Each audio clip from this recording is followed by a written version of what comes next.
일본 총리 아베가 이른바 화이트리스트 수출 절차 간소화 우대국에서 한국을 배제하기로 결정한 지난 8월 2일에서 시작된 무역 전쟁을 계기로 지금까지 한일 관계를 근본에서부터 다시 성찰하는 바람이 거세지고 있는 상황에서 우리는 제74주년 광복절을 맞이했습니다.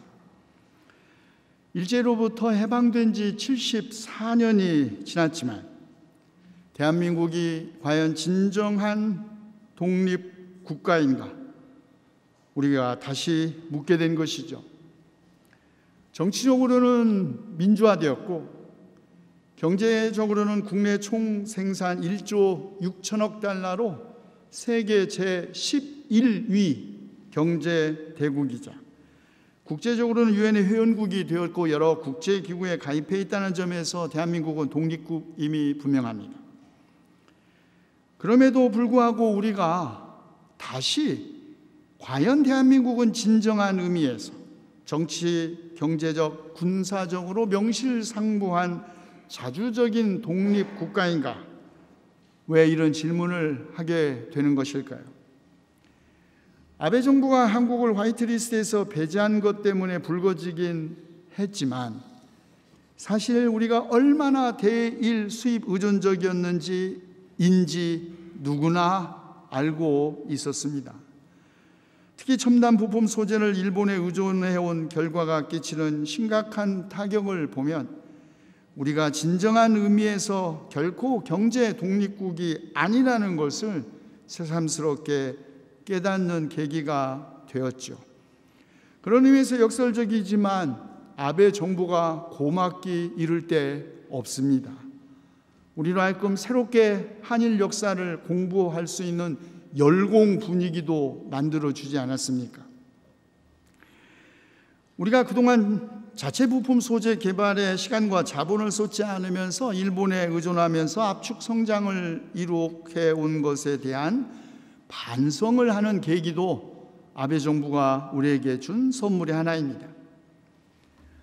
이를 계기로 대체 수입처 확보, 부품 소재 국산화, 남북 경협을 통한 내수시장 확대, 기술과학의 발전 등 비록 시간은 좀 걸릴지 모르겠지만 확실한 경제 자립을 위해 지금이라도 다시 시작하게 된 것 긍정적인 결과이죠.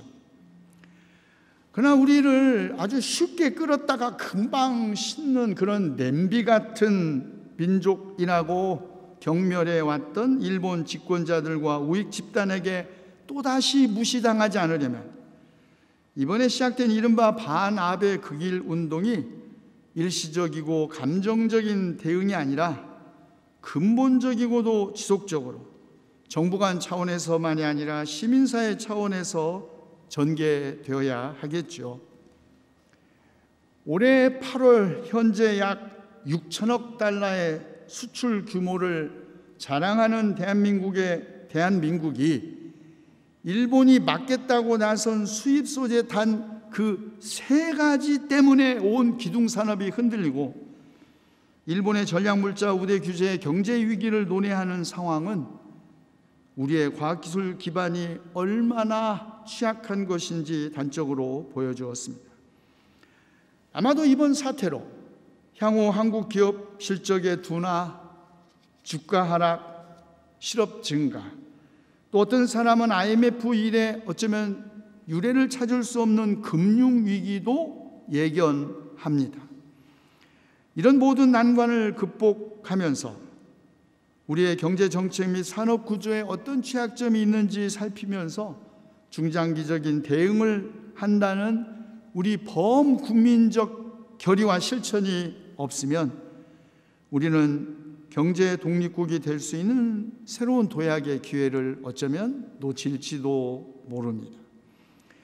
과연 우리가 진정한 의미에서 독립국가인가? 이 질문은 임진왜란 그리고 식민지배의 뼈아픈 역사를 만든 일본과의 관계에서만 제기되는 것은 아닙니다. 한일 무역 갈등의 중재를 요청했으나 별로 관심이 없는, 아니 이런 와중에서 철저하게 자국의 이익만을 챙기는 미국과의 관계에서도 그렇습니다. 한일 무역 갈등 와중에 여러분 다 잘 아는 것처럼 미국의 볼턴 백악관 국가안보 보좌관은 한국의 방위비 분담금 5배 증액을 압박했습니다. 5년마다 한 번씩 있었던 방위비 인상 협정을 미국의 요구대로 1년마다 하기로 해서 지난 3월 9,062억 원에서 1조 389억 원으로 8.2% 인상했는데 이제 1년도 채 지나지 않았는데 50억 달러, 약 5조 9천억으로 인상해야 한다는 언론 보도가 나왔죠. 마크 에스퍼 미 국방부 장관, 아시아의 동맹과 협의해 중거리 미사일을 한국에 배치하겠다고 말했습니다. 한일 간 갈등의 중재, 동북아시아의 평화 유지보다도 노골적으로 자국의 이익만 관철하는 미국의 태도, 변함없는 태도였지만 아주 노골적이고 직접적인 건 트럼프 행정부에서 더욱 극명하게 드러났지요. 우리가 동맹인지 호구인지 의구심이 듭니다. 고래 싸움에 새우등 터진다, 옛말이 있죠. 미국이 중거리 미사일을 한국에 배치할 수도 있다라는 이야기가 나오자마자 중국이 이렇게 얘기했습니다. 이웃나라가 미국의 중거리 미사일을 배치할 경우 좌시하지 않겠다. 신중하게 숙고하라. 강도 높게 위협하고 나섰습니다. 고래 싸움에 새우등 터진다 옛말처럼 강대국들 틈새에서 운신의 폭이 좁은 것이 분단된 우리의 지정학적인 현실이고, 게다가 국제 정세는 너무너무 복잡하고 전문가 집단의 평가와 전망도 너무너무 상이해서 우리같이 평범한 시민들을 헷갈리게 합니다. 그러나 분명한 건 힘없는 나라가 실력을 기르지 않으면 우리가 당했던 것처럼 또 언제든지 강대국들에게 당한다는 것을 아주 노골적으로 일깨워 주었으니 우리가 어찌 아베와 트럼프에게 감사하지 않을 수 있겠습니까? 물론 지금 같은 세계화 시대에 그물망처럼 얽힌 국제 질서에서 벗어나 독자적으로 살아간다는 의미의 경제 독립은 불가능합니다. 그러나 상호 호혜성에 기초한 자유무역 질서가 아니라 강대국들의 눈치를 보거나 직간접적인 간섭 혹은 압력을 받아 정치적으로나 경제적으로 자주자립하지 못하는 나라를 과연 독립국가라고 할 수는 없죠. 운동장은 이미 기울어져 있고 선수들의 각자의 출발점도 서로 다른 상황에서 평등한 경쟁을 기대할 수 없는 것이 오늘의 세계시장, 세계화의 현실입니다. 아모스의 아들 이사야가 예언자로 활동하던 주전 8세기의 유다의 현실도 같았습니다. 북쪽에 있는 아수르 제국이 제국주의적 정복 전쟁을 남서쪽으로 확장했고, 가공할 만한 군사력을 동원한 아수르 제국의 군사적 팽창을 막으려고 주변의 작은 약소 국가들이 동맹을 맺고 저항을 했지만 그런 저항 모두 다 잔혹하게 진압되었습니다. 그러자 이웃나라인 시리아와 형제국인 북왕국 이스라엘의 동맹군이 형제국인 남왕국 유다왕 아하스에게 우리가 반아수르 연합전선을 형성할 테니 동참하라 강요합니다. 이러지도 못하고 저러지도 못하는 남왕국의 왕 아하스, 눈치를 보면서 흔들리는 유다왕 아하스에게 예언자 이사야, 하나님의 주권적인 도우심만 믿고 외국 군대의 힘에 의지하지 말라고 강력하게 권유했지만 아하스는 이사야의 충고를 무시하고 아수르의 도움을 요청합니다. 그러자 이사야가 말합니다. 지금은 남왕국 유다의 해방군으로 출병한 아수르가 오히려 정복자가 될 것이다. 예언을 했고 그 예언은 마침내 현실이 되었습니다. 주전 8세기 중반기 각 40년 동안 지속된 이 유다의 정치적 경제적 위기의 한복판에서 하나님의 말씀을 대언하면서 유다 왕실과 유다 백성의 회개를 촉구하면서 미래를 전망한 이사야, 자기 조국 유다의 파멸 원인을 외국군의 침략보다도 자국 내 유다 귀족과 관료, 대토지 소유자 등 상류사의 부패와 유다 백성의 무관심과 타락에서 보았습니다. 나라가 흔들리면 지도자라도 좀 굳건히 서야 하지 않겠습니까?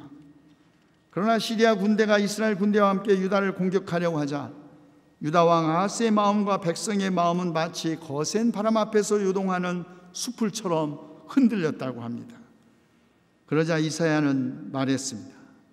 너희가 믿음 안에 굳게 서지 못한다면 너희는 절대로 서지 못한다. 그렇습니다. 지도자의 흔들리지 않는 믿음과 일관된 행동만이 백성의 신뢰를 받죠.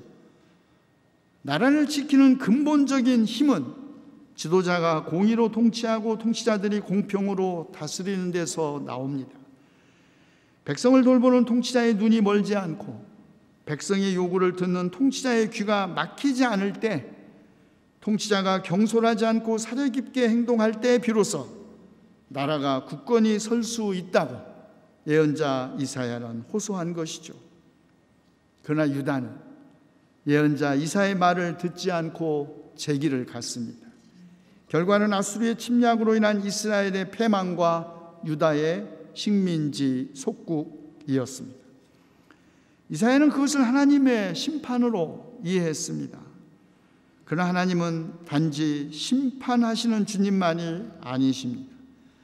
예언자 이사야는 열방들을 심판하시는 만군의 야훼 하나님과 신정 통치의 이상이 성취되는 새로운 세상을 꿈꾸었습니다. 그 나라는 광야에서 물이 솟고 사막에 시냇물이 흐르는 나라, 뜨겁게 타오르던 땅이 연못이 되고 메마른 땅은 물이 쏟아져 나오는 샘이 되는 그런 나라였습니다. 눈먼 사람의 눈이 밝아지고 귀먹은 사람의 귀가 열리는 나라, 다리를 절던 사람들이 사슴처럼 뛰고 말을 못하던 혀가 노래를 부르는 나라, 사자도 없고 사나운 짐승도 없는 길, 그 길을 따라 구원받은 사람들이 고향으로 가는 나라, 그가 꿈꾸었던 새로운 나라였죠. 그리고 그 새로운 세상을 만드시는 하나님의 역사에 동참할 이들을 하나님의 남은 백성이라고 불렀습니다. 하나님의 남은 백성, 이들은 주변 강대국들인 아시리아와 이집트, 에티오피아와 엘람과 바빌로니아, 하맛 등에 흩어져 있었던 유다 백성이었습니다. 이미 망해 없어진 나라, 남의 땅 식민지에 살면서 악하고 폭력적인 세상에서 정의와 사랑을 지키는 사람들, 망해가는 자기 조국의 한복판에서 새로운 나라를 꿈꾸었던 사람들, 그들이 하나님의 남은 백성들이었습니다. 하나님은 이 남은 백성, 이스라엘을 이집트 노예 생활에서 해방시키셨듯이 아시리아에서 돌아오게 하여 이들과 함께 새로운 나라를 만드실 것이었습니다. 이사야가 노래한 하나님의 남은 백성, 히브리서 기자가 말한 믿음으로 산 사람들과 같습니다. 그리스도인들에 대한 1차 박해가 지나가고 2차 박해가 시작된 주 80년에서 90년 사이에 기록된 것으로 알려진 히브리서는 박해받는 그리스도인들을 권면하고 위로하기 위하여 기록된 것입니다. 모욕과 환난을 당하면서 구경거리가 되고 감옥에 갇혀 고통을 받고 자기 소유를 빼앗긴 사람들, 희망이라고는 보이지 않는 캄캄한 대지의 한 구석에서 그 절망적인 어둠 속에 있던 그리스도인들을 권면하고 그들에게 희망을 주기 위해 하나님께서 약속한 것을 비록 받지는 못했지만 희망을 가지고 믿음으로 살다간 믿음의 조상들을 증언한 것이죠. 아벨이 그랬고 에녹이, 노아가, 아브라함이, 그리고 사라가 그런 사람들이었습니다.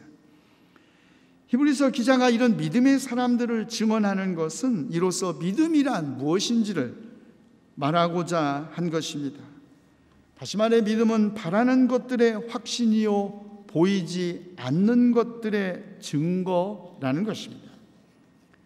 사랑하는 성도 여러분, 우리 시대의 많은 과학자들은 물리적으로 알아낼 수 없는 어떤 것은 실제가 아니라고 가정합니다. 검증 가능한 것이 아니면 실제한다고 할 수 없다는 것이죠. 그러나 이것도 사실은 일종의 도그마입니다. 물리학이 세상의 모든 것을 아우른다는 믿음, 이른바 물리주의이죠. 그러나 보이는 것만 있다고 믿는 것은 사실은 믿음이 아닙니다. 사실 혹은 실제는 믿음의 대상이 아니니까요. 보이지 않는 것을 볼 수 있고 실제하지 않는 것을 있다고 확신하는 것이 믿음입니다. 마찬가지로 희망은 아직 현실이 아닙니다. 그러나 바라는 것들이 이미 이루어졌다고 확신하는 것이 믿음입니다. 미래가 이미 현재가 되었다는 생각이 믿음이죠. 여러분, 사람은 대부분 과거만 기억합니다. 그런데 역설적이게도 믿음의 사람은 과거를 기억하는 사람이 아니라 미래를 기억하는 사람들입니다. 사람들은 시간이 과거에서 현재를 거쳐 미래로 흐른다고 생각하든지 아니면 그 반대로 미래로부터 현재를 거쳐 과거로 흘러간다고 생각합니다. 그러나 여러분, 시간은 흐르지 않습니다.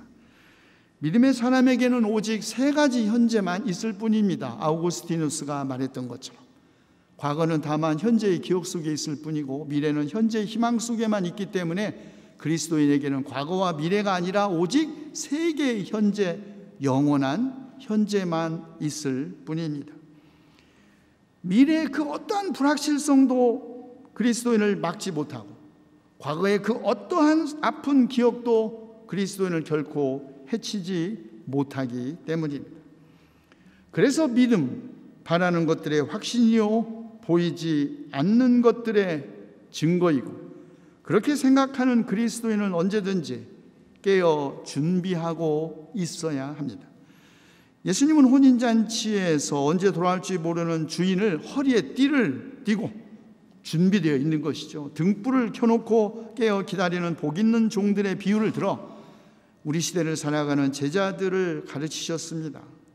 생각하지도 않은 때에 주인이 오는 것처럼 인자, 구세주, 그분이 올 것이기 때문에 새로운 세상, 생각지도 않은 때에 시작될 터이니 제자들은 깨어 준비하고 있어야 한다는 말입니다.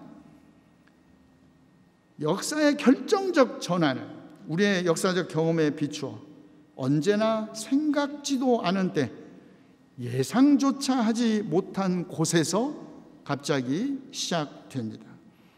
여러분, 아베 총리가 한국을 화이트리스트에서 배제한 것이, 일본에서의 소녀상 전시를 중지시킨 것이, 한국은 물론 일본과 전 세계에 어떤 파장을 불러올지 과연 누가 알 수 있었겠습니까?